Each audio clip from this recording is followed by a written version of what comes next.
إلى ربك يومئذ المساق فلا صدق ولا صلى ولكن كذب وتولى ثم ذهب إلى أهله يتمطى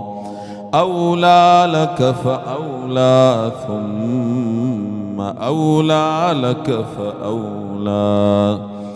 أيحسب الإنسان أن يترك سدى أيحسب الإنسان أن يترك سدى ألم يك نطفة من مني تمنى ثم كان علقة فخلق فسوى